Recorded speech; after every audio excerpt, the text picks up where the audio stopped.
It's a pleasure to be welcoming you to our fourth and final virtual State of Democracy lecture for the year with New York University professor Ruth Ben-Ghiat and her book, Strongmen. I'm Grant Reher, director of the Campbell Public Affairs Institute, which coordinates the series. On behalf of Syracuse University, I would like to acknowledge with respect the Onondaga Nation, firekeepers of the Haudenosaunee, the indigenous people on whose ancestral lands Syracuse University now stands. Let me just take a minute to remind you that you can find our earlier State of Democracy lectures on the Campbell Institute webpage under the Events tab. Before I offer a very brief introduction of Professor Ben-Ghiat, I want to issue some thanks, particularly heartfelt, as they come at the end of a very challenging academic year. First of all, thanks to all of you for Zooming in for this. I want to thank the Maxwell Dean's Office for supporting the series and our Dean, David Van Slyke, for technical support, the Information and Computing Technology Group, and the wizard, Tom Fazio. Thanks as well to Kelly Coleman, Jackie Nachevsky, and Zane Aga, who work in the Campbell Institute and help put together these events. Zane is on the call today, and he'll be helping with the audience questions. He's a graduating senior, and he kind of adopted the Campbell Institute a couple of years back to our mutual benefit. And so I wanted to say a special public thank you to him today. So Zane, thanks so much for all your very great and hard work. Now, you still have to finalize that thesis, however. And if any of our alums are tuning in from DC, Zane's looking for a job. Regarding our format, we'll first hear from Professor Ben-Ghiat. She'll have control of the screen in order to offer some visuals. And then following her remarks, we'll move to your questions. You should be seeing a little Q&A icon at the bottom of your page, and you can type in your questions there. I'll be keeping an eye on them as we go. And a couple others here are watching too, and they'll communicate your questions to me, and I'll pass them along to our speaker. Now, normally, this is the time in my introduction when I would also alert you to a nice reception that we would be hosting following the event, including wine and beer and lovely hors d'oeuvres. But instead, as I've said throughout this academic year, I'm going to invite you to treat yourself to a drink and a snack after the event is over.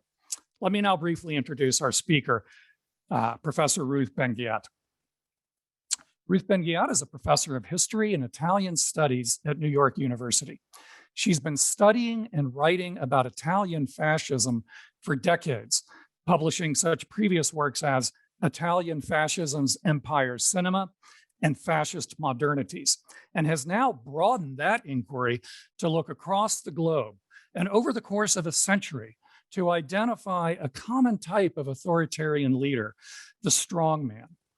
She's been a regular contributor and commentator for CNN and other media outlets on threats to democracy here and around the world. Strongmen is not only an important book, it's a good read. It's organized around common traits, the strongman's playbook, she calls it, in which the previous century's strongmen make different appearances along the way. Now, this was probably a more difficult organizational scheme for the writer, but it's a better one for the reader. Perhaps most importantly, she documents how strongmen lose power and the effective ways to resist them. These are essential and timely insights for citizens. Professor Ben-Ghiat, it's a great pleasure to welcome you to the Maxwell School, and the virtual floor is now yours. Thank you so much, Professor Reeder, and everybody else for having me. And I am doubly grateful because I know it is the end of a long semester. So ours is the age of the strongman leader. Recent studies by Freedom House and VDEM Institute show that over 60% of the world's population now lives under some form of illiberal rule. And just to have a definition of terms, by the word strongman, I'm referring to a subset of authoritarians. And these are heads of state who damage or destroy democracy and use masculinity as a tool of political legitimacy. And such rulers now govern some of the most geopolitically important populous nations in the world, from Brazil to Turkey to Russia to India. and until recently in America as well. So I wrote Strongmen because I felt it was time to look back at the evolution of authoritarianism over 100 years. And as a historian, I was very concerned and remain concerned about that this is a period of intense revisionism with regard to authoritarian history, from Putin making mention of the Nazi-Soviet pact illegal in Russia, to the belief enshrined on T-shirts that you can buy on Amazon say Pinochet did nothing wrong, referring to the dictator in Chile who tortured people. And when we Google fascism or leaders like Mussolini and Hitler, it's still their own images, their own propaganda that we see. And we don't see what happens to how they ended up. And we also don't see what happens to people who didn't show up for their rallies. So I wanted to look with, kind of draw back the curtain and also look with new eyes at the commonplaces about authoritarianism, like the idea that, that it's efficient and they made the trains run on time, this kind of myths. And this project was, of course, made all the more urgent for me as an American by the arrival of Trump on the scene.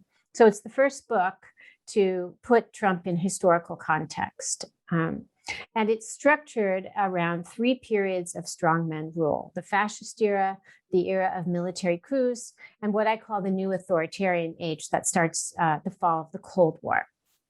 And so the core of the book are the chapters, which Professor Reher pointed out are the authoritarian playbook, the tools of rule. And I isolate propaganda, virility, corruption, violence, and the myth of national greatness. And then I have chapters on resistance and how they fall. And it was indeed more challenging to write it thematically. It would have been, there are many times I thought, oh, why can't I just do it biographically? Do everything like Mussolini, then everything Hitler, so much easier. But I wanted people, because of this, I wanted people to be able to open the chapter on propaganda and see over 100 years what changed and what stays the same.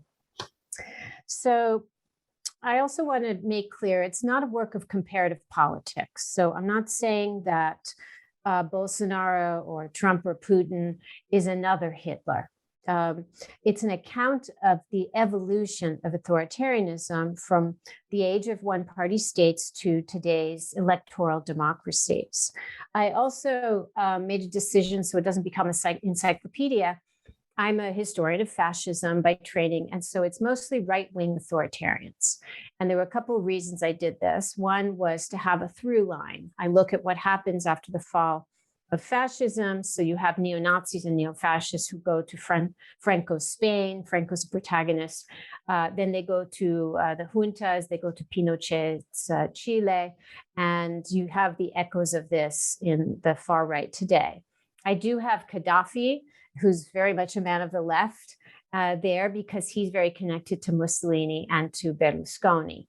But I also don't have like North Korea or China because I want to show how democracy fails. And so I didn't want to examine places where an already closed society, was made a transition. So authoritarianism is still a pretty fuzzy concept, considering how many millions of people it's affected. And we kind of lack a common language to speak about 21st century authoritarians who repress civil liberties, but use elections. They come to power via elections mostly, and then they manipulate elections to stay there. So back in 1997, Fareed Zakaria coined the term illiberal democracy. And that's been co-opted by Hungary's Viktor Orban, who, it's very convenient for him to have that democracy in there so he can keep his EU funding and lots of foreign investment coming in. But as of 2020, he rules by decree. So in my opinion, it's a sham.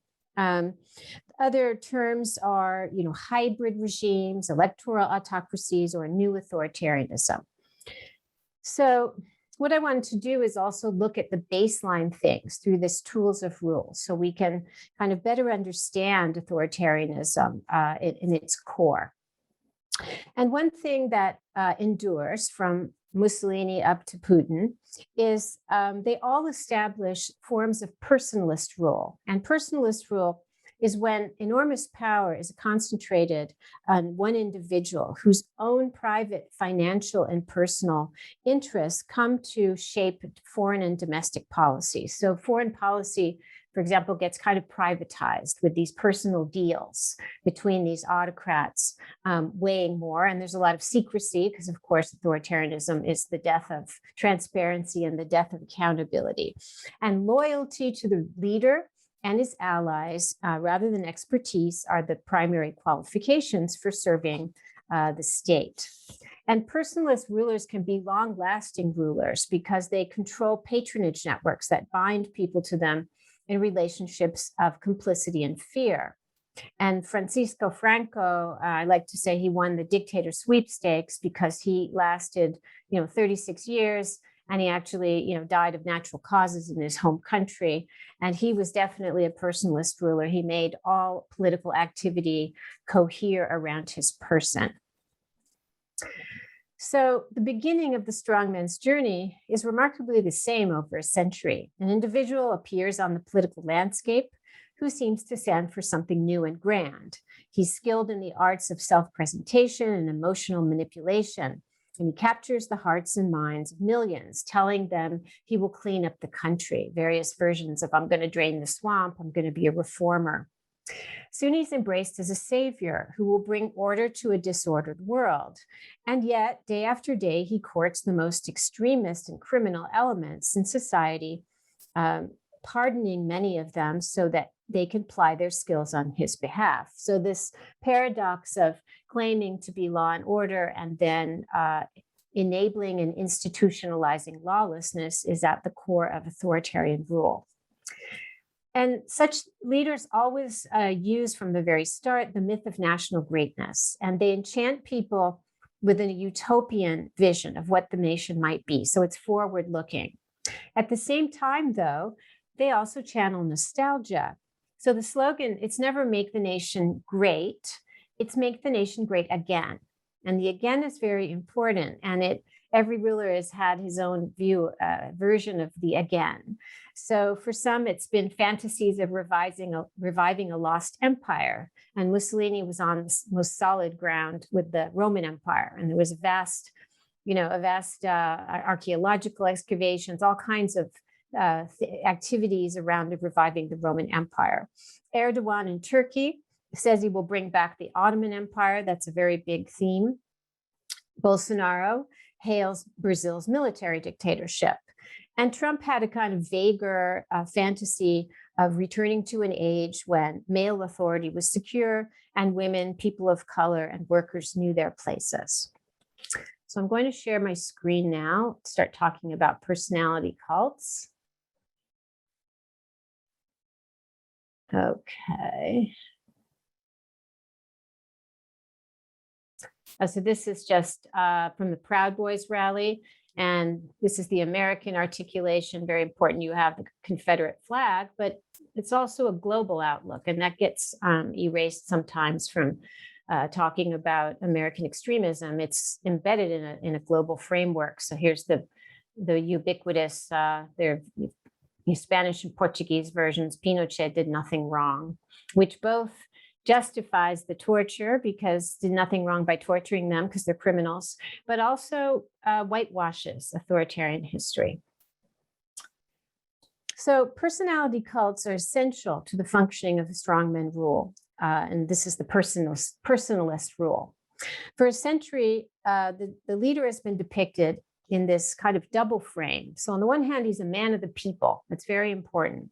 That's the populist part. And not all authoritarians are populists, like Pinochet and Franco were not populists. But the idea that they're relatable, that they're men of the people is always present. But at the same time, they are men above all other men. So they're everymen, but they're also supermen.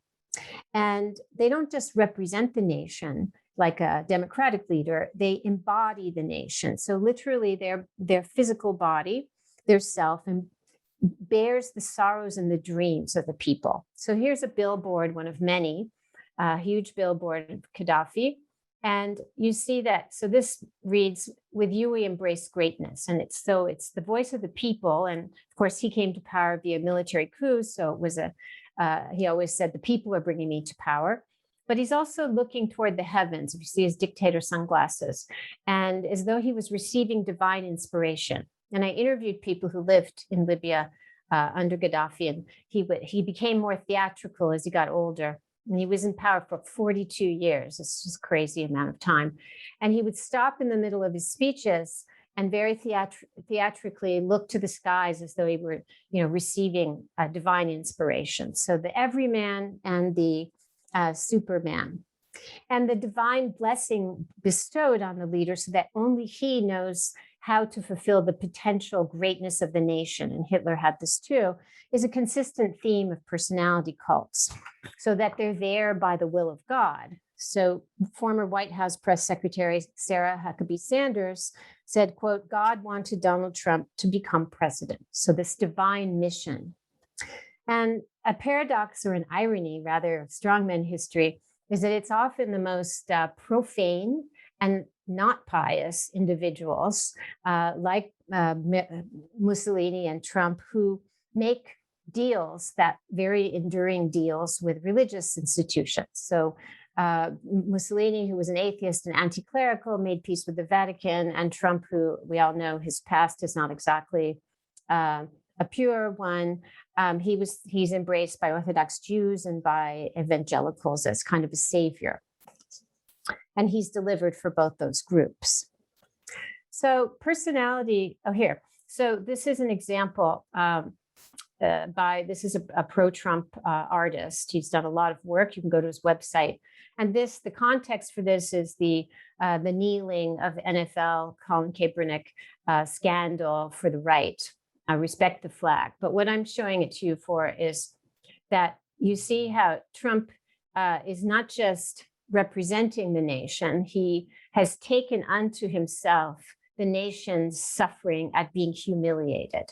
So the flag is tattered and soiled, and he is personally expressing this sorrow. And that's very typical for strongmen. And that's also why they say, and Salvini in Italy, who hasn't gotten into power, thank God, says, if you attack me, you're attacking the whole nation. And that's what Erdogan in Turkey says too. So this is useful. I couldn't get this guy to give me permission to use any of his art in my book. So personality cults are diffused through propaganda strategies that have often stayed the same, although the information technologies in the media, of course, have changed. Mussolini used newsreels, and Modi in India uses Instagram, but they always have direct communication channels with the public.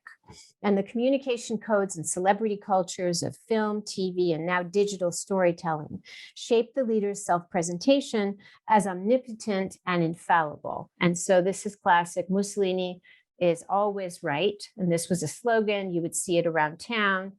And this is the entrance to an exhibition. You see the scale, it's the people. And this was on a busy Roman street. And this is the imperial eagle.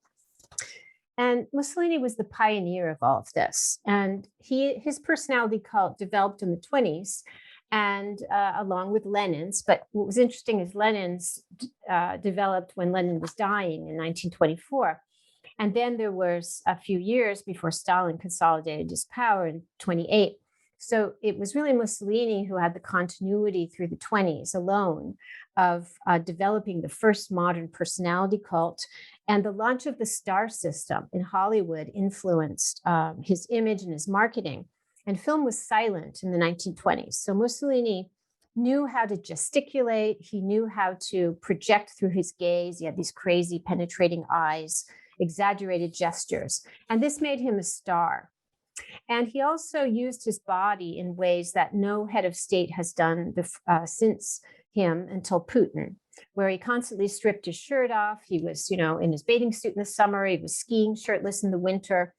And here he is threshing wheat. And the strongman's body becomes like a mediating force for the contradictions in a culture, in this case, between tradition and modernity. So here he is, and he is from a working class background. So he's threshing wheat, and he stripped his shirt off.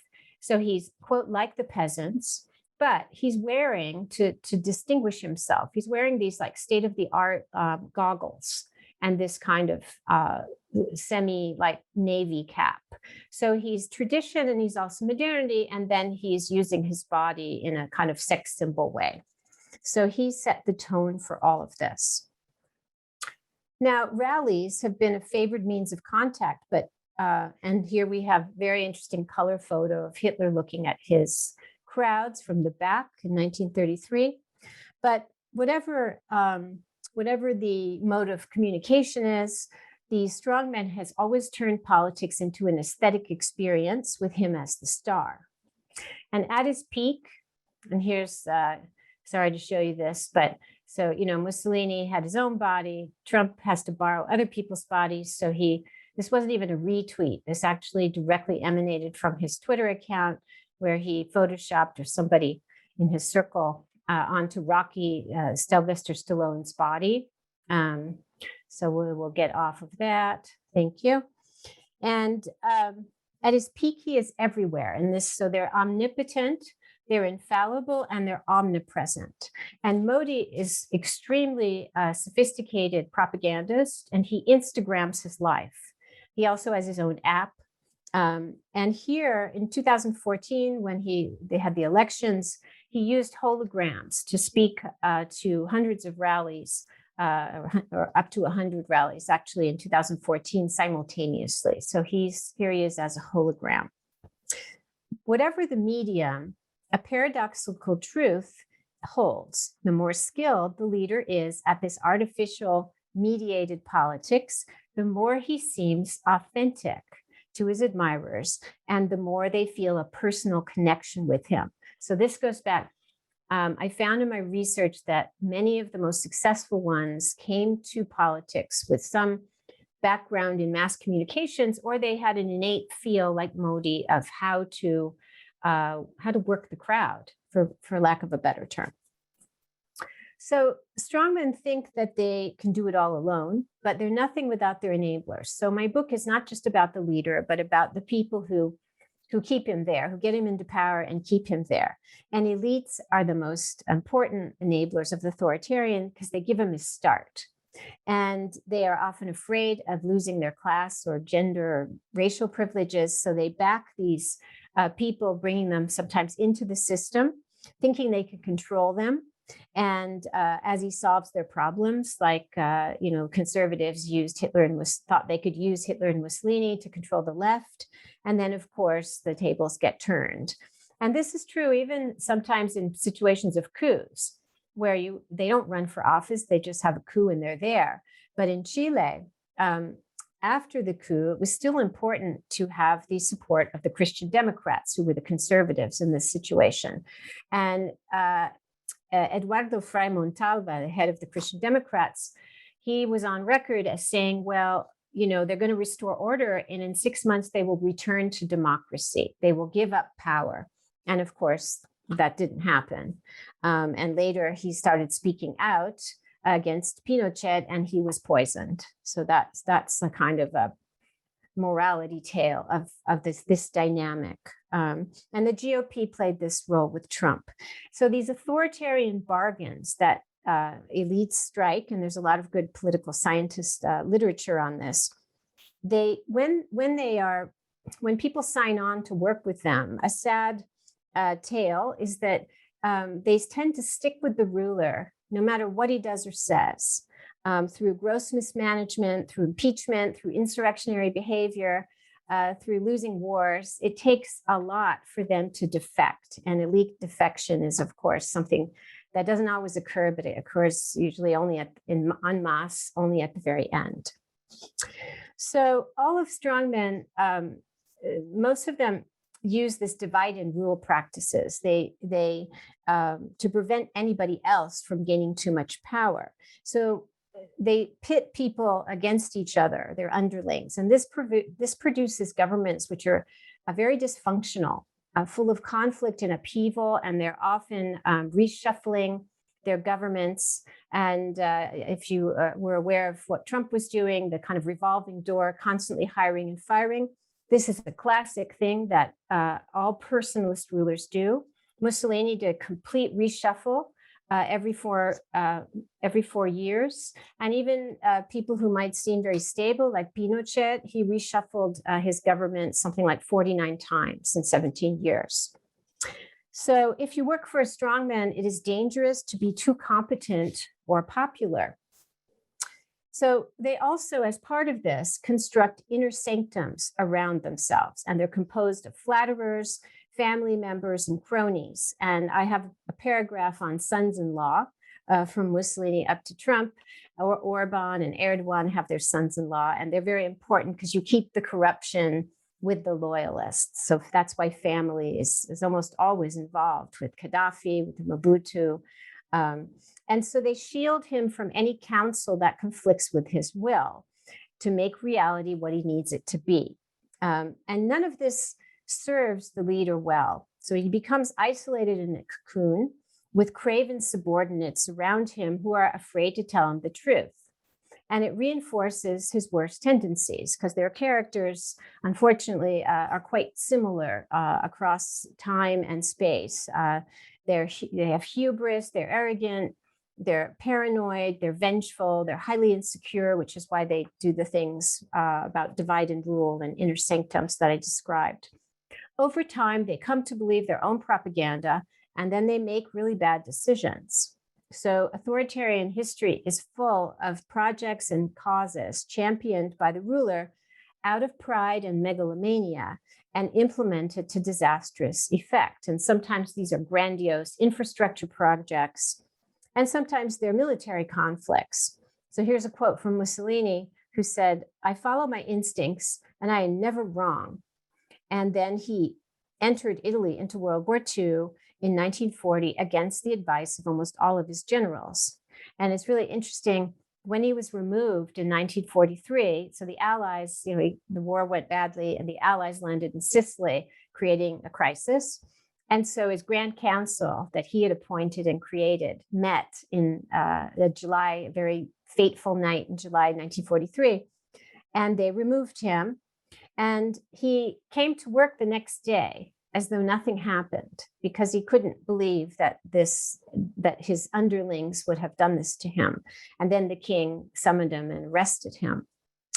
So this brings me to the chapter I found most interesting in a way to write, How They Fall, certainly the most cathartic. And the authoritarian playbook doesn't have a chapter on failure. It doesn't foresee the leader's charismatic hold weaken until his own people turn against him. It doesn't have any pages on the horror of being voted out of office, as happened to Chilean dictator Pinochet, or forced into exile, as happened to Idi Amin and Mobutu and others. Democratic heads of state see their departures from office as a chance to work on their legacies, open a library in our country. But the authoritarian psychology means that they regard the loss of adulation, power, and immunity from prosecution as existential threat. And this is why they are supremely ill-equipped to leave office and often turn to desperate measures like starting wars or planning coups. And political scientists even have a name for this phenomenon. It's called gambling for resurrection, that you'll do one last thing that will save your reputation and consolidate your power exactly when you know you're going down. And almost all autocrats lose the wager. So Trump was one of these. And thinking of an American president as an aspiring authoritarian is a paradigm shift, and it's a leap for some people. I started writing about Trump in this vein in 2016. Actually, already in January 2016, I wrote an op-ed saying that if he got the nomination, he would have a personality cult, and nobody wanted this op-ed because it seemed too crazy. And so I published it as a blog post in Huffington Post. And Trump didn't wreck democracy. He didn't have time, but he never intended to govern as a democratic president with a small d. His goals and priorities were simply different. They were autocratic. and they had nothing to do with public welfare or bipartisan governance. He was never going to be the president of all Americans. So he was in power to turn public office into a money-making machine for Trump Organization. And this is why he spent 1 out of every 3 days at a Trump-branded property. It's pretty clear. So people say he's very lazy. He wasn't lazy at all at doing the things he wanted to do. His priorities were simply different. He also wanted to build his personality cult to keep people loyal to him and seem invincible. And of course, to spread hatred, because leaders like Trump depend on the pernicious effects of polarization. So my point of view is that we can't understand his actions, nor those of his followers and the GOP, without reference to authoritarianism and its history. And of course, everything that happened after the election bore this out. And January 6th in particular, was emblematic of his scorn for American democracy, its norms, its customs, including the idea that the loser of the election would give the winner the respect of leaving office. So it's important to look at all these methods he used, which draw from all eras of authoritarian history. So the question of whether Trump is a fascist, I started a newsletter recently called Lucid. It's a Substack newsletter, and it's about threats to democracy, abuses of power. And the next essay is Trump a fascist? There's a big debate ongoing about this, but he really is something larger. He's an authoritarian. Fascism is just one stage of authoritarian history. So we should pay attention to the different things he did, because they are being normalized in the future. They're part of the way the GOP is going to conduct its business as a far-right party. And here it's important to note that the GOP was already on a voyage to being a far-right party. And as happens in history, Trump simply acted as a kind of earthquake who kind of accelerated this process, crystallized it, and added a leader cult. So first, Trump evoked the age of military coups. He explored a military intervention, and Lafayette Square in the summer was a bit of a rehearsal. And General Milley, chairman of the Joint Chiefs of Staff, shut that down. And remember, he came out and said, the armed forces will only obey the Constitution and not an individual. And the reason he did that is clearly because there were machinations going on behind the scenes. So that didn't work. And then Trump attempted to do the favorite 21st century despot trick of electoral manipulation, pressuring state officials to find votes, as in Georgia. And we all know that story. And of course, this is how authoritarians already operate in places like Erdogan's Turkey. Election results that don't go your way become just another piece of information to be denied and replaced with a fabrication that suits the reality you need to stay in power. Erdogan relitigates things, and Putin does this as well. Elections become harnessed to the ideal of information warfare. So finally, Trump, he channels early fascism in calling on these extremist paramilitary groups and to come to rescue him from defeat by preventing certification of results of Biden's victory. And of course, you're reminded, I don't think I have this. Do I have this? No, I'm sorry. I was looking for this. You probably have seen it before. The insurgent who had an Camp Auschwitz t-shirt. So that makes the link clear.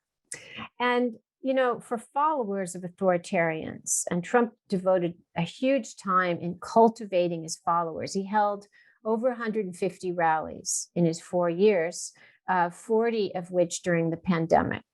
It was election year, of course. So the history of authoritarianism tells us that when followers feel their leader is endangered or going down, they become extremely volatile. And here, Trump's highly effective propaganda of himself as a victim, because victimhood is a major script of strongmen. And if you see someone on the horizon and you want to say, are they in the strongman mode, you look to see if they are portraying themselves as a victim, as well as the representative of the whole nation, embodying the nation. So although Trump, lost the election 2 months ago. For his followers, he was a winner who'd been unjustly deprived. So January 6th was a kind of leader rescue operation. That's how I see it. So he legitimized extremism. He gave it a focus.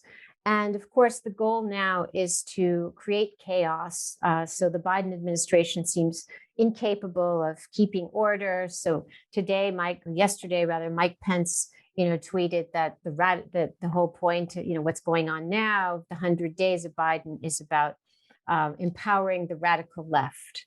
And so this is their script. And of course, what he can't say is a radical right mob chased him 114 days ago, and he's still silent about that. And of course, January 6th was an inside job, and it's exposed things we already knew, some of us, how deeply infiltrated the military and law enforcement are by extremists. And so this is something obviously that has to be taken care of first by assessing the scope of the phenomenon.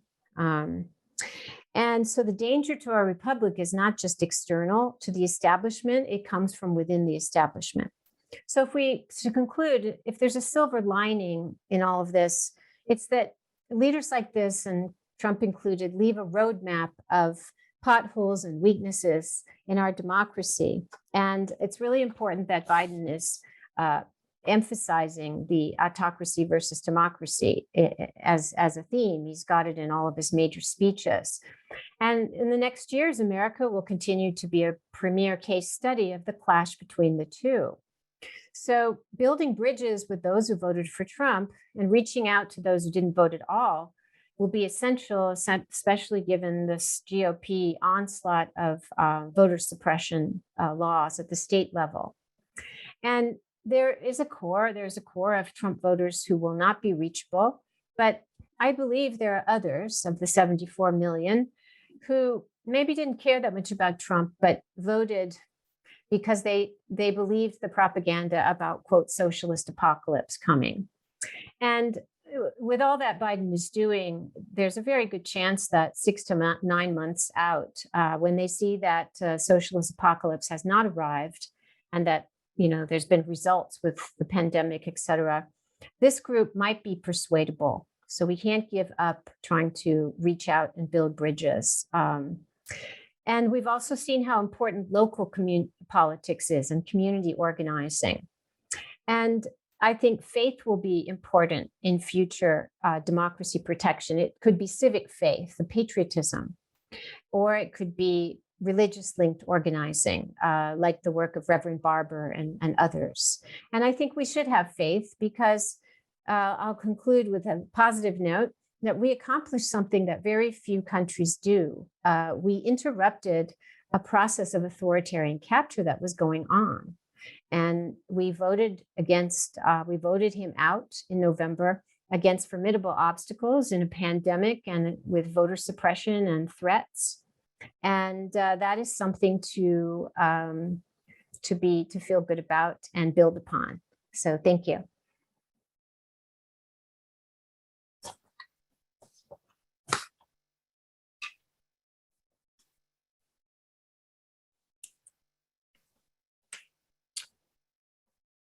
You're muted. Yes, I am at the end of a long COVID year and still made a rookie mistake. Thank you for pointing that out, Ruth. I did this on television on Mehdi Hassan's show like a few weeks ago. So okay, I feel a little better. Thank you. All I had said was just that I was so glad that you ended that very insightful talk on some hopeful notes, and in particular, pointing out the importance of civic faith and what you were, I think, implying is a richer and more nuanced way of understanding patriotism. And that's something that the Maxwell School has been about for really since its founding. Also pointing out the other side of the coin that, 2020 was an instance perhaps of institutional resiliency more than anything else. But I thought that we were going to have an avalanche of questions about Donald Trump, and we do have a few, but we also have many questions about other times and other places. So, I'm glad to see those questions as well. So we'll work through as many as we can get to, and I appreciate you leaving lots of time for all of our questions.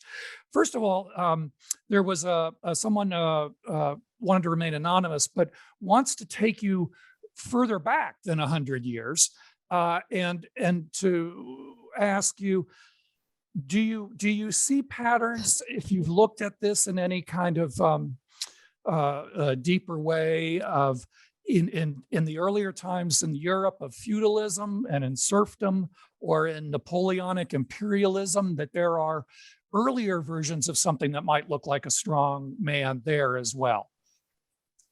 So when you mentioned Napoleon, it's interesting because when I was in college, I had a very lively interest in Napoleon, and was very taken by this double profile he had as a liberator and, an imperialist in his own way. Almost all of except for Gaddafi, and you'll see why, almost all of the strongmen I studied were obsessed with Napoleon. And this is in the outtakes of the book. I had a whole long paragraph about the strongmen and Napoleon. Mussolini wrote a play about Napoleon. Pinochet, who amassed a huge library, turns out with arms smuggling money, he had many, many valuable works about Napoleon, and they all modeled themselves on Napoleon. And Berlusconi in Italy, in his typical humble manner, said, "Only Napoleon did more things than I did." So Napoleon becomes this touchstone for the strongmen because of the allure he had, what he accomplished. Both and these kind of double sides of him. You see why somebody like Mussolini, who started out as a revolutionary socialist and then became, a totalitarian, repressive, related to Napoleon. So that's it. That's that. And then there is one interesting, when we think about a larger discourse of leadership. I mean, the strongman and the personality cult and all that supports these 20th century states and 21st. It depends on mass media and mass surveillance. So they are a distinct phenomenon.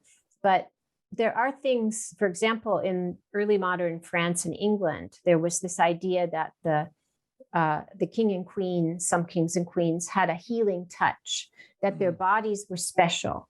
And so pilgrims would come and try and be touched by them, or touch them and be healed from scrofula or whatever the diseases were. And something in this comes down through the ages in the idea of the strongman's body as special, and the idea of him. It doesn't necessarily have to be touched by God or divine will, but there's something special about him, and many have been ascribed healing powers. So people used to say, if Mussolini looked at a woman who was infertile, her womb would blossom with children, this kind of thing.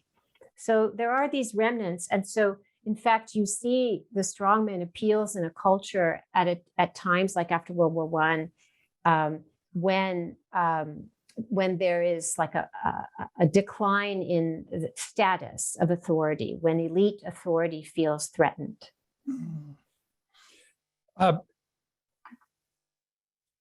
Verna Cavi wants to ask you about an obvious aspect of all of these people contained in the very title of your book, Strong Men. There's obviously a gender component here. And so the question is, are there women, strong women? Why is this apparently a gender-based phenomenon?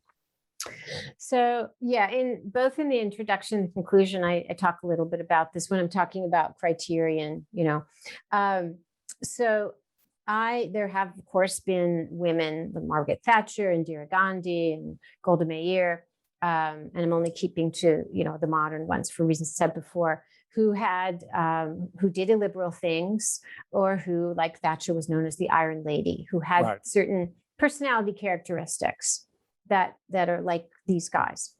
I chose to, but none of them wrecked democracy or really had this managed to even carry out an authoritarian domination to the extent of even a Berlusconi, or admired so openly like Trump did and was in cahoots with various autocrats. So they're not in the book. But there's also another reason I wanted to. Most of these guys are aging, and as I say in the conclusion, it's pretty clear to me that we will have an authoritarian led state by a woman in the future. It could be Le Pen in France, who's polling very well right now, and in that case, they wouldn't be stripping their shirts off to show their pecs, but all the other components, the racism, the sexism, the family oriented, as long as it's a certain kind of family, so anti-gay, all those repressive social policies, and anti-immigrant and violence, all of that, I wouldn't expect that to change, and certainly not corruption. If Ivanka Trump, who's this highly corrupt money launderer, like the whole family, that wouldn't change. So that's something to think about as well. Another question, and this one is about Donald Trump, and I'm just going to throw these at you. So we'll be covering the waterfront here, going back and forth across time and country and place and person. But Trump fits so many of these things so well. I mean, I'm just thinking of, you mentioned the comment about only Napoleon did more than I did, and then Trump saying, I've accomplished more in my first year as president than any other president, with the possible exception of Lincoln or something like that. So, but one thing that Trump did seem to have from the beginning was defectors, people leaving, in addition to being fired, and some of them very disturbed by what they had seen and talking about it, even writing books about it. So how does that stream of defection fit with your other patterns that you're seeing? Oh, that's actually quite typical. Okay. And sometimes they get recycled and they come back. So I did a New York Review of Books piece in 2020, maybe May, and it was called like How Trump Broke the GOP. And I used Jeff Sessions as an example. Jeff Sessions was Trump's earliest. He played a very important role in legitimizing the extremist. And shortly after Trump said, I could shoot someone and not lose any followers, which was, my hair stood on end for what I studied when I heard that. And Sessions brought him into the mainstream, and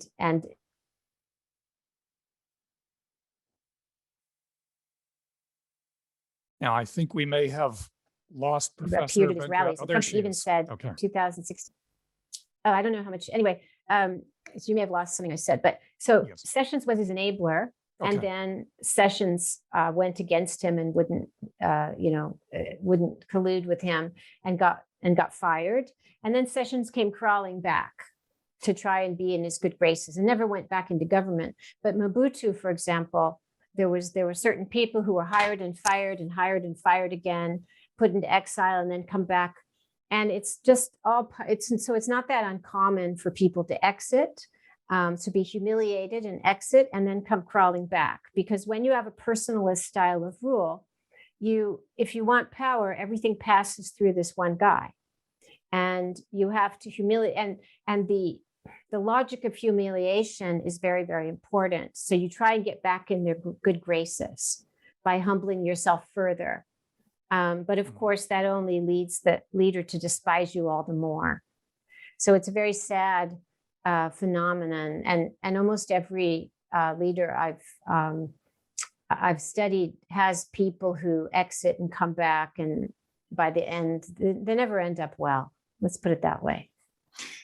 And you talked in your talk, you laid out how at the end of these periods of authoritarian rule and these authoritarians, there's this often desperate attempt to grand gamble to get it back. Are there any instances of a strong man losing power and then getting it back? I mean, there are, Orban's career, he kind of had a decline and then he came back in grand style. Berlusconi is he's a cautionary tale for us because it all happened within a degrading democracy where Berlusconi, he had a brief 1994 thing, which was momentous for the future of the right, though, because Berlusconi, we like to laugh at him, but he's absolutely crucial. I open with him and Putin in my book because he's an absolute template for Trump. And he was the one who broke the taboo about bringing the far right into government. He brought former neo-fascists and the Populist League, and he made a center-right coalition. So his second government, he's there for 5 years, numerous corruption trials. He owns TV networks, huge conflicts of interest, and he puts them in the names of his children. But he's got, his right-hand man is convicted of mafia association. So there's financial scandals, tax, bribery, accounting fraud, name it. So he gets voted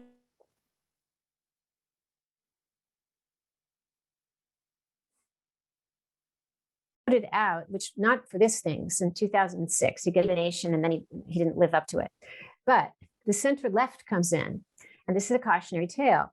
They were so fed up of Berlusconi occupying the news 24/7, because imagine Trump, who also owned all the private TV networks, and the barrage of the personality cult. It rivaled anything since Mussolini, what Berlusconi had. So the center left did not want to focus more attention on Berlusconi by prosecuting him or by passing a lot of anti-corruption laws. So they chose not to really do much reform. They just wanted to do their own thing, turn the page, let's get back to progressive rule and ignore Berlusconi. And that was a fatal error because it created actually this kind of radical populism, like the comic Beppe Grillo, who started the 5-star movement, the populist. He and others became enraged that they said, well, all establishment politicians are corrupt. Look at this. This is the chance, and nobody's doing anything. So it led to the extremes becoming more inflamed. And Berlusconi came back less than 2 years later, and the center left was voted out.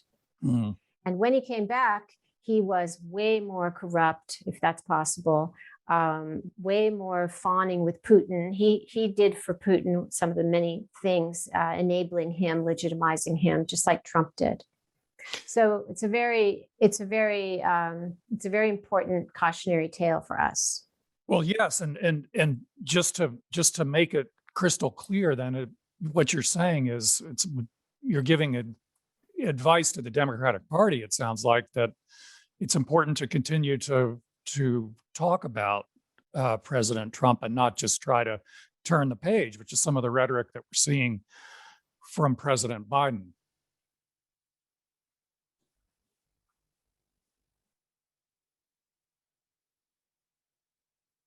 I don't know if you caught that question back to you. I lost you after it's important to continue. Yeah, so I'm just wondering, it sounds like you're saying for the Democratic Party, it's important for them to continue to talk about Donald Trump and to talk about his presidency and not to just try to turn the page, which is some of the rhetoric that you are hearing from President Biden.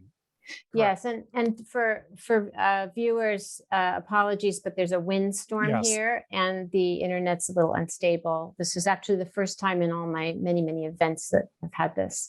Yes, and everybody's sick of hearing about Trump. People don't want to hear about him, but we can't do that because he's still in control of the GOP.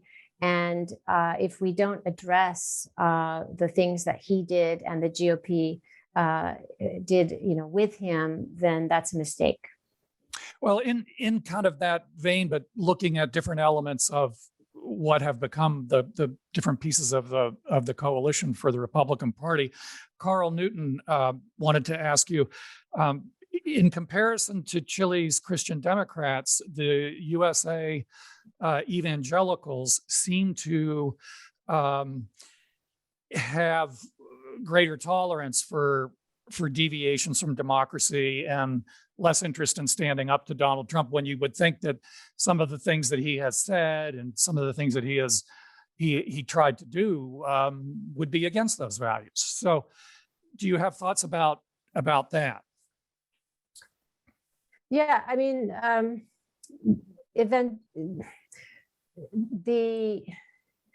the leadership that is allied with Trump of evangelicals, it's a huge, there are many people contained in evangelical Christianity, but Yes. the culture of the mainstream that is allied with Trump is an authoritarian culture itself. Religious cultures can be progressive, authoritarian, and one of the tragedies going back to Mussolini, when he allied with the Vatican, which is itself has an authoritarian political culture and very transactional, that's why they've survived all this time, they colluded, the Vatican and Mussolini colluded to extinguish a socially progressive Catholic party that had gotten a huge amount of votes called the Popular Party. And that was very sad. It was really a socially progressive brand of Christianity. And that got extinguished. So this is what I'm also alluding to when I say that there's space for progressive faith-based in democracy protection, because evangelicals, it's not just that they want space for their religious rights, as in, and they've had a huge amount of success. The Office of Civil Rights in the Department of Health and Human Services has been redefined under Trump. It's no longer, civil rights doesn't mean the rights of non-whites. It means the rights of Christians. There's been a sea change culturally. So he has really delivered for evangelicals. And so there are very good reasons that they remain in lockstep. But it's a kind of a cultural war, right? A civilizational war for evangelicals against secularization. And there, another ally is Catholics like Bill Barr, who's a very extreme right Catholic connected to Opus Dei. There's all of that too going in. So what gets sacrificed at historical moments like this is progressive religion. Let's just keep to Christianity. So, and it's the same, his other big following is Orthodox Jews, also an authoritarian leaning culture, religious culture. So. Well, Peter Lotto has a question that is grounded in his study of the Spanish Civil War and Spain in the 20th century. And he asked, Franco's been gone now for almost 50 years, and the Spanish are still struggling to cast off his legacy. And I've traveled extensively in Spain, and I've noticed that as well, and having frank conversations with people. And so his question is, do we face that kind of legacy here post-Trump? And I guess the one thing I would add to Peter's question is, I have to say, as a political scientist, I have been a little bit surprised that members of the Republican Party haven't been quicker to try to distance themselves. I had thought that they might be, and I've been a little surprised by that. I can understand some of it, but so Peter's question, grounding it in Franco and Spain, but about Donald Trump. Well, but it's hard to make a comparison because Franco was there 36 years. Right.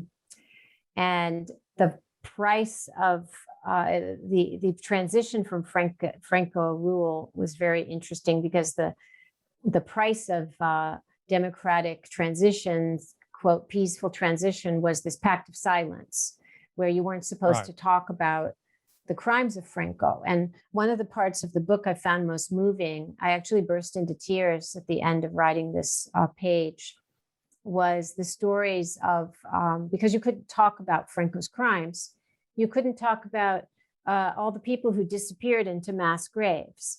And so as soon as Franco died, people started hiring in villages, they started hiring undertakers privately to exhume the bodies of their loved ones. And now forensic, archaeologists have been involved. It's a big thing in Spain, and they have uncovered and identified the bodies of Franco victims. But this had to start privately because of this pact of silence. And so you see how long, and it's going on now. So I tell the story. This is what made me burst into tears, of a mother who was shot, and she had a baby rattle of her infant son with her. And so the skeleton was exhumed, and I know the archaeologist who did it, and they found the baby rattle, and they tracked down the infant who was now 80 years old.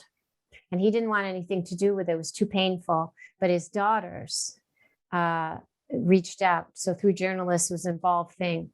So they ended up, what the point is that they rebury them in their local cemeteries or with their other loved ones.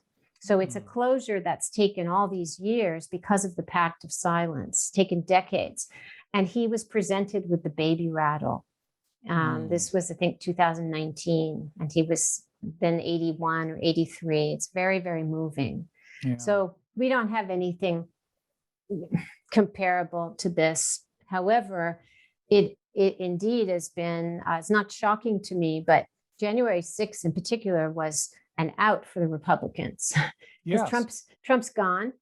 He could easily be disowned. And yet his personality cult cohered, and they doubled down in their support of him. And I had always predicted, I wrote some op-eds in November and December saying his personality cult would keep going. And a lot of people thought that was silly. But if you understand personality cults and how the dictator's aura, like in Spain, how his aura can, hang over, or his shadow can haunt, you can use whatever image you need to use, then you see why we're just in the infancy of this thing. So January 6th didn't do anything to Trump. In fact, they're all contorting themselves like crazy people to make the narratives that allow it to be something that is absorbed and is not harmful. I'm calling it damage control. So they're doing everything they can to protect Trump, when it would have been so easy to just discard him. Yeah, there's something that really still confuses me about that. I might circle back to it if we have time at the end, but I want to try to get other people's questions in. Phyllis Levine wants to get inside the heads more of these people with you. That's not very fun. Well, and her question is there some kind of common psychological trait that unites these authoritarian figures, or maybe different types of authoritarian figures? I mean, are they all suffering from some great trauma, or do they have huge insecurities? Is there something that they hold in common that way? I don't know. Their childhoods are quite different, except that they early on show the traits, like Mussolini. A lot of them, they're already criminals when they come into power. Like Mussolini had stabbed people. He was very violent. And he'd stabbed people, and he was a serial rapist. And indeed, then when he gets into government, he ends up having, and I write about this in the virility chapter, he has it's like Jeffrey Epstein was the head of state and used all the resources of the state to scout for women, to track them after he raped them or whatever happened in his office. He had 15-minute intervals, and he slept with something. I did a calculation, like 15,000 women. And so So one of the things in common is that they have a mania of possession. They have to possess more money, more territory, if those who are expansionist, more bodies, more attention. They need our attention 24/7. That's why they're in our faces. They have to consume all of us. So there's this logic of exploitation. And one of the leaders who has done this very well is Putin, who is the head of a kleptocracy. And he's like a vampire who has sucked dry the economy of Russia. And one thing, I wrote an article for my Lucid newsletter called Drain the Swamp. And I interviewed William Browder, whose lawyer, Sergei Magnitsky, was killed. And that's where the Magnitsky Acts come from. He was my first interview because there's a huge problem in Russia and also in Erdogan's Turkey it's called predation. The state becomes a predator on businesses. Anyone who does well, the state is going to swoop in and seize your assets. So this goes with the logic of they have to own everything, exploit everything, but they're also insecure. And this is why the governance structures I described with the inner sanctums and the fawning, think Mike Pence with his poker face. He was chosen for evangelicals. He was chosen, with the Mercers and all this, but he was the perfect lackey. And what did he get for his troubles? He got a mob chasing him, and Trump's hangs him out to dry, and he won't talk about it. So that's a morality tale. But they all have the same personality. Obviously, some differences. Hitler was more of a obsessive ideologue. Some of them, like Trump, doesn't really have a core ideology beyond racism. They just want power, and that's why they will partner with anyone. Evangelicals, Orthodox Jews, anyone. Will the Chinese help me get to power? Will the Russians help me get to power? They will ally with anyone. They will be whatever you need them to be. And that's the secret of their appeal. Well, I am going to come back to this question then, because you brought up Mike Pence, and he's exhibit A for what I can't figure out. And that is, in the American context for this, a lot of these Republican elected officials, they had a long history. They had standing. They had institutional legitimacy. And I guess what I'm left flummoxed by in your description of this, and not that it's not convincing me, your evidence is sound. I just am trying to figure out why these folks aren't feeling more secure in distancing themselves from this guy, either in the moment or like you say, on January 6th, at least. It doesn't seem to compute with the fact that they are, they were there well before he comes on the scene, and they had a lot of institutional authority and power accumulated. I just can't figure out why they are so weak, for lack of a better term. Yeah, and they're, when people look at the trajectory of somebody like Lindsey Graham, who, he was, a very conservative person, but he was pro-military. So you wouldn't have thought he would become a lackey of somebody who insults the military constantly, insults prisoners of war. And then he did a 180 and he became, I'm laughing, but it's not fun. It's just sardonic strongman humor. He became such a lackey that he contributed to an age-old image tradition in states like Stalinist Russia and North Korea. There's a tradition of totalitarian art called listening to the leader on the radio. Or in our day in Gaddafi, it was like watching the leader on TV. So you were painted or photographed, you are watching the leader. That's the art. So Lindsey Graham he actually had himself videotaped while he was watching Trump on TV. And I thought, well, there we are, So you think, so some people say, he's being blackmailed. And, there's also, Trump has developed a culture of threat and intimidation, which is a very serious thing. So much so that Representative Meyer of Minnesota, I think it was Minnesota, he voted against from within the Republican Party when he voted to impeach Trump the second time. He had to buy body armor. And he had to get security for his family because I have a quote in one of my op-eds. He said, "Our expectation is that someone's going to try and kill us." So there's a lot of this that goes on, all the threats. And Trump has always operated through threat. He's always allied with mafia of several countries, not just Russia. So you have thugs. Thugs are in power and thugs threaten people. And so it could be blackmail, it could be threat. But I had another, in the book, I talk about how some people, and it could be people who had a lot of rectitude, they were law abiding, they get converted into the joy of lawlessness. And they find a mentor in the leader of someone. Imagine the thrill. I think William Barr had this, the thrill of somebody saying, you can break the law and there will be no consequences. You can shoot someone on Fifth Avenue and you won't lose any followers.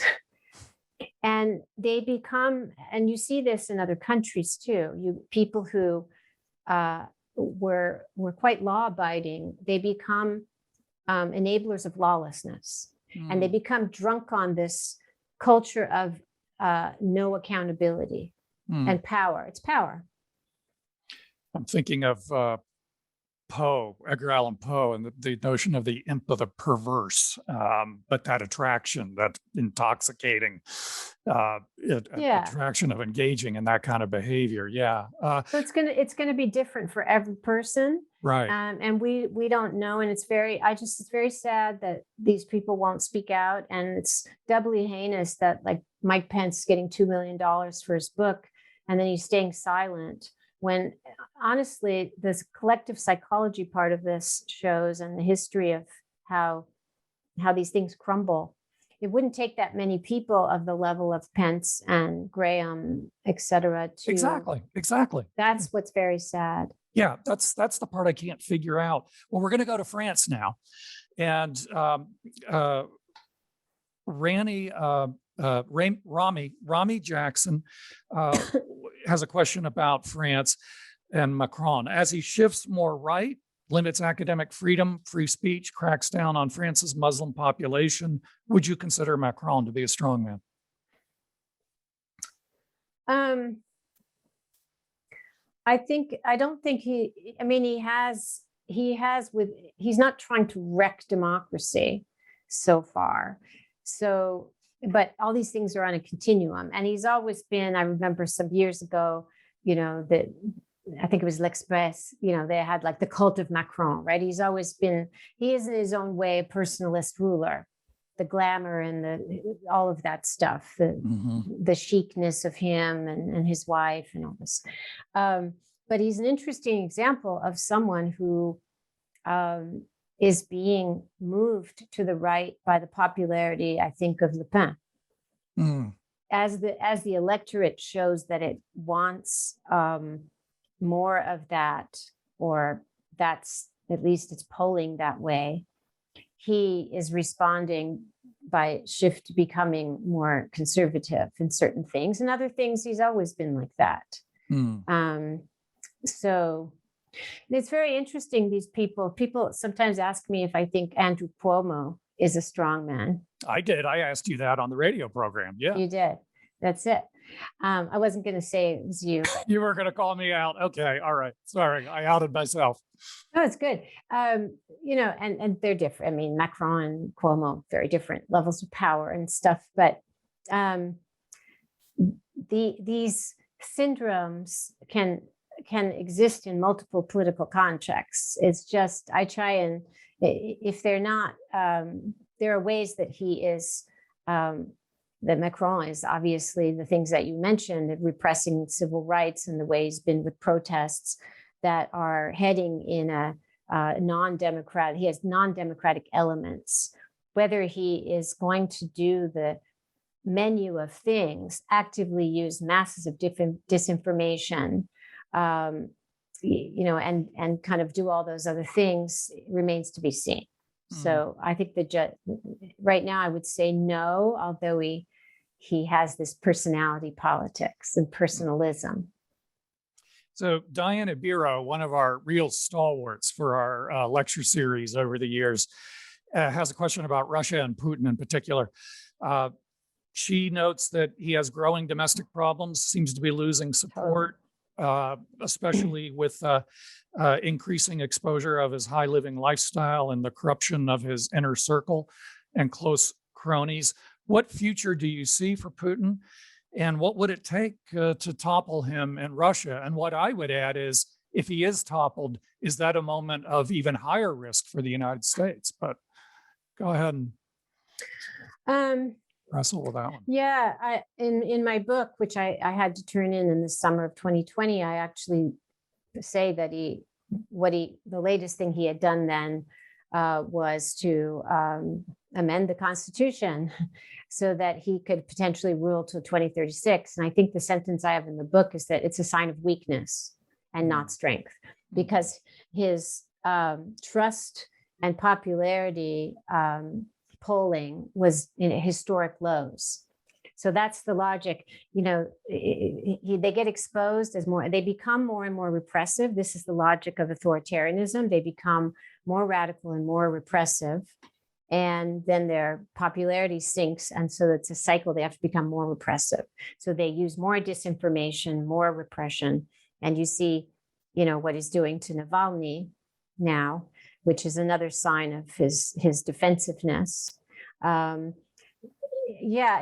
not a specialist in Russian politics, so I'm not able to say what would, if he were toppled, it would depend, as always, how he is toppled.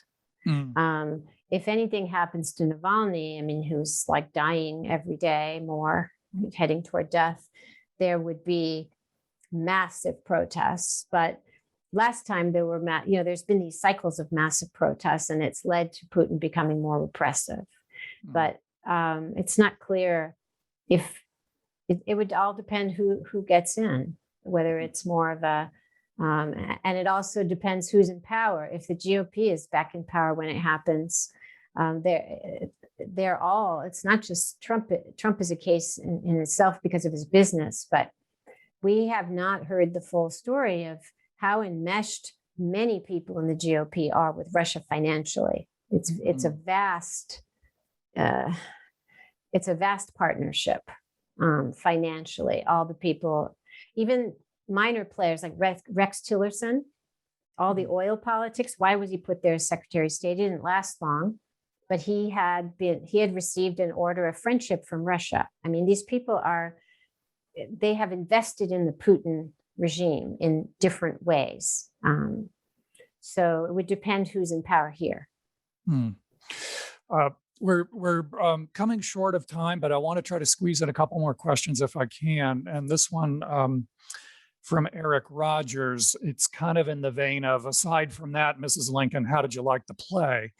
But he wants to know, have there been strongmen who have had a positive legacy for their countries, I guess policy-wise, or put them on a track that made the country better, if you're willing to overlook the democratic process problems there? A benevolent strongman, I suppose, is the way to put it. I don't think there is any such thing. I think there's a massive investment made by the strongman himself and his mostly American PR companies, and they all have used PR. I talk about this in the book to transmit the idea that they are benevolent. They make the trains run on time. One of the major beneficiaries of this, Franco was very smart.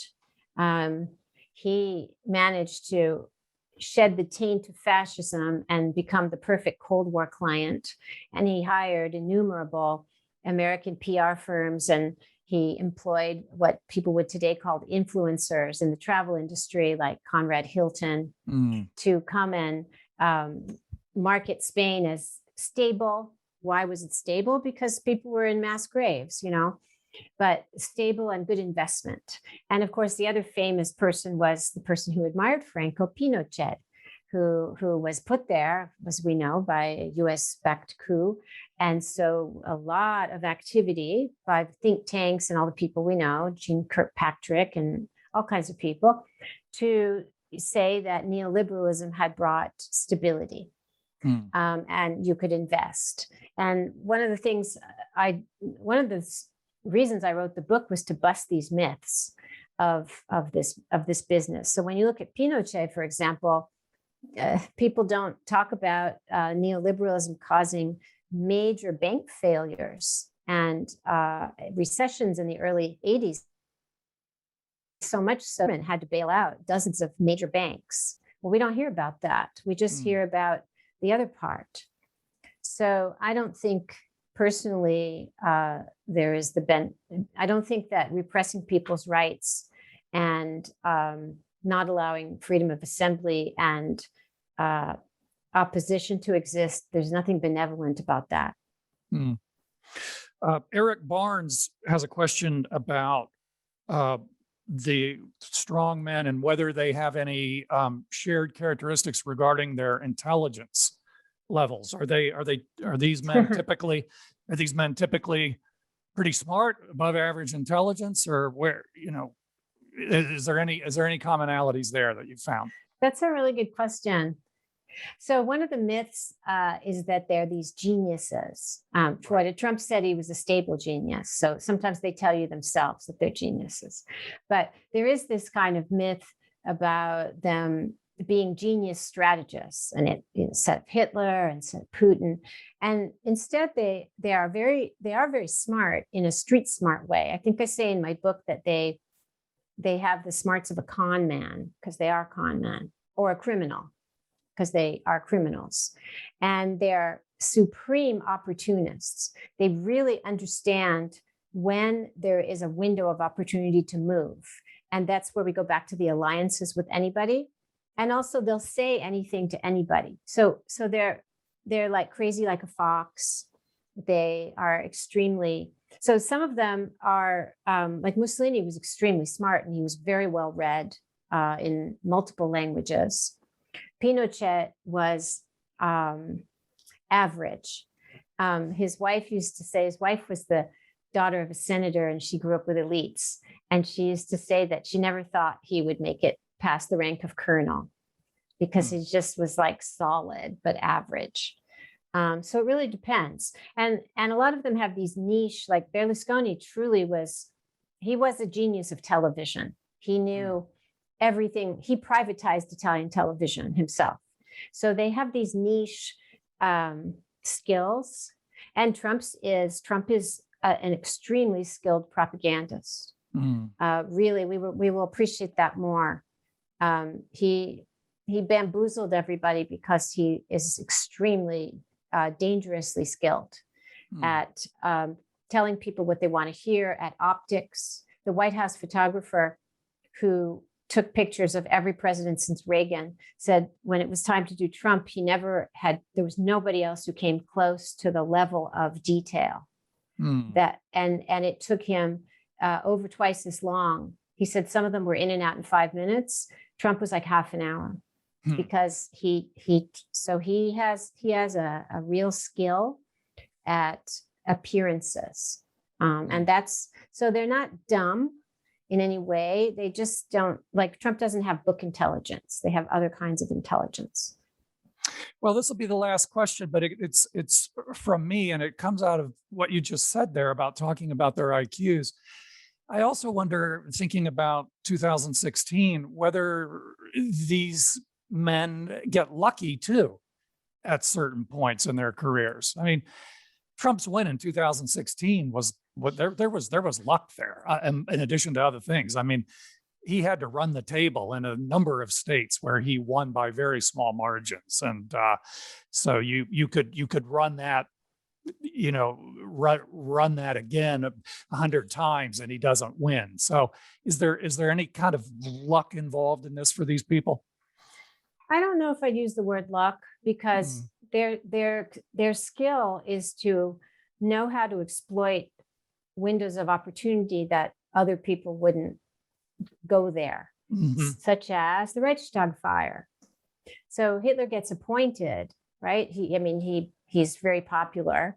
His because of the Depression, the Nazi Party is, doing very well.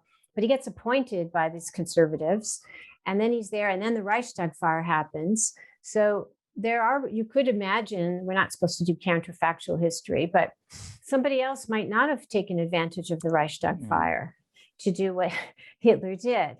So, but they don't have any morals. They just care about power. So, or look at Erdogan, who already was in power, and then the coup attempt happened and that disaster.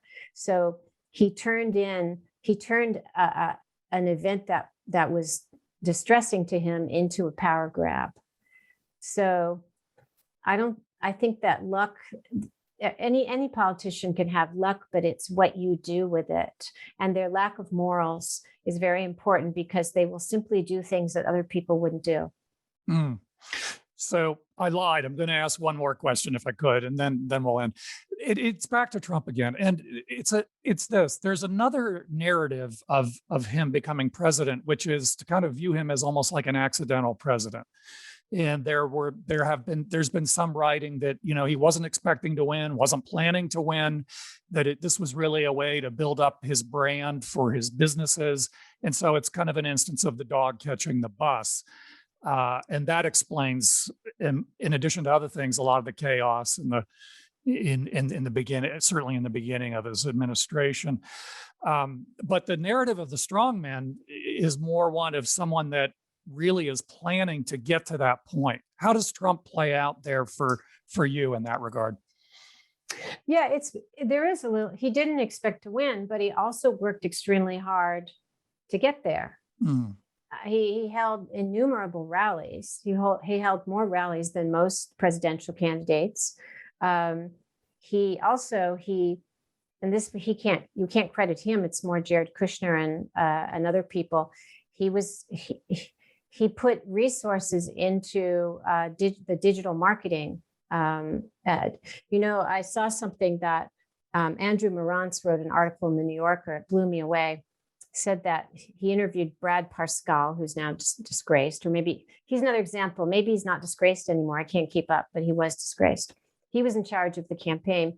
They took out millions of Facebook ads because, propaganda works through repetition with slight variations for different, today you'd say market segmentation. And they had millions and millions of ads on Facebook. And Brad Parscale told Andrew Marantz, we could have been marketing sneakers, but we were marketing Trump. It was an e-commerce model. Hillary Clinton had 65,000 ads. So Trump was playing a whole other game, and he surrounded himself with the right people to do that. So it's true that he didn't really think he would win. And then being Trump and being a strongman, he immediately thought, oh, how can I just use this, turn public office into a money-making machine for me privately? Because that's what Putin does. That's what Erdogan does. But he worked very hard to get there, starting with his very tenacious undoing of the press, demonizing the press, warning people he was going to support violence. If you track everything he said, like the Fifth Avenue shooting, he's setting up something very carefully. So the fact he didn't think he would win doesn't mean he didn't try very hard. Gotcha. Because he could have dropped out. Right. No, I see what you're saying. Yeah. Well, this has been a fascinating and important lecture and conversation, and the questions afterwards. I want to thank everybody for sending in questions. I want to apologize that we couldn't get to all of them, but I think we did cover a lot of ground there. So again, I'd like to thank everybody for participating. I want to thank you for your questions. And of course, most importantly, I want to thank Ruth Ben-Ghiat one more time for this important and insightful discussion and for writing the book. I do highly recommend it. And like I said at the beginning, not only is it an important book, it is a really good read. So you were able to take a lot of history and a lot of people and really make it move along. And so well done on the book. I look forward to reading what's next. So thank you. And this will conclude Campbell's programming for the year. So thank you for being with us for this very difficult academic year. And we'll meet again desperately in person, I hope, next September when we start up again. But finally, Ruth, thank you so much again. Really appreciate it. Thanks to everyone.